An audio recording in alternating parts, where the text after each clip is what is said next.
ఇప్పుడు healthy food రాగి malt ఎలా ప్రిపేర్ చేసుకోవాలో చూద్దామండి. దానికి కావాల్సినవి చూద్దాం. దీంట్లో 1 కప్పు పాలు కావాలండి, చిన్న కప్పుకి.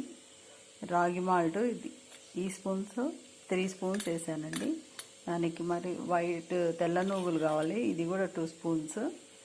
ఇంకా బెల్లం కావాలండి. బెల్లము ఇలా పౌడర్గా చేసుకోవాలి. ఇలా ఇదంతా పౌడర్ చేసుకోవాలి. దీన్ని చూపించడానికే ఇది పౌడర్ను, ఇది ఇలా బెల్లము. రాగి మాల్ట్కి ప్రిపేర్ చేసుకుందామండి. స్టవ్ వెలిగించేసాను. ఈ గ్లాస్లో 2 కప్స్ వాటర్ వేసుకుందాం. 1 కప్ వేసాను, 1 గ్లాస్ వేసాను. ఇప్పుడు సెకండ్ గ్లాస్ వేస్తున్నాను. ఇది బాయిల్డ్ కావాలండి, వాటర్ బాయిల్డ్ అవ్వాలి.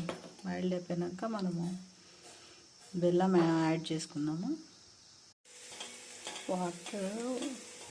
వాటర్ బాయిల్ అయినాక బెల్లం యాడ్ చేసుకోవాలండి. ఇట్లా బెల్లం యాడ్ చేసేసుకుంటే ఇట్లా కలర్ వస్తుంది. నేను ఆల్రెడీ వేసేసినాను, అది ఇంకా అప్లోడ్ కాలేదండి, అందుకే ఇది ఆల్రెడీ వేసాను. ఇలా వచ్చేసింది. ఇవన్నీ బెల్లం వేసింటే ఇట్లా వాటర్ అంతా ఇట్లా బెల్లం వాటర్ ఇలా వచ్చేసింది రాగి మాల్ట్లో.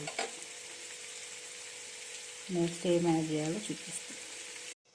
రాగి మాల్ట్ ఇలా వాటర్ వేసేసి ఇట్లా పేస్ట్ లాగా చేసుకోవాలండి. ఎందుకంటే డైరెక్ట్ వేస్తే ఉంటలు వస్తాయి, అందుకే ఇలా పేస్ట్ చేసేసుకొని దీంట్లోకి వేసుకుందాం. ఇప్పుడు బెల్లం అంతా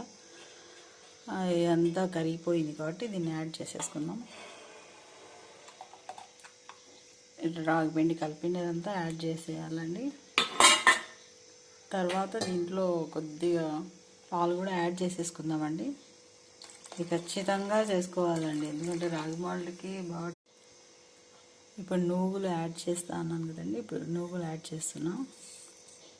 దీంట్లో ఇంకా అన్ని కాజు యాడ్ చేసుకోవచ్చు, బాదం, కాజు,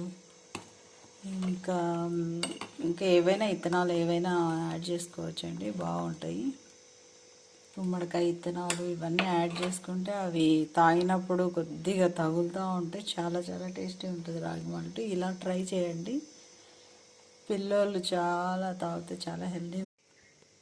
రాగి మాల్ట్ ప్రిపేర్ చేసుకున్నాం కదండి, ఇలా గాజు గ్లాస్లో సర్వ్ చేసుకున్నాను. అలసందలు కూడా అంతే, ఆ బౌల్లో వేసుకున్నాను. ఒక బనానా.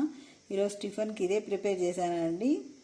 మామూలు రెగ్యులర్గా ఇంకా అవి కాకుండా ఇది జస్ట్ ఒక వీక్లీ వన్స్లో ఇలా ప్రిపేర్ చేసుకుంటామండి. ఇది హెల్తీ, మీరు కూడా ట్రై చేయండి, చాలా బాగుంటుంది. రాగి మాల్ట్ కానీ అలసందలు ట్రై చేయండి, లైక్ చేయండి, నా ఛానల్ని సబ్స్క్రైబ్ చేయండి.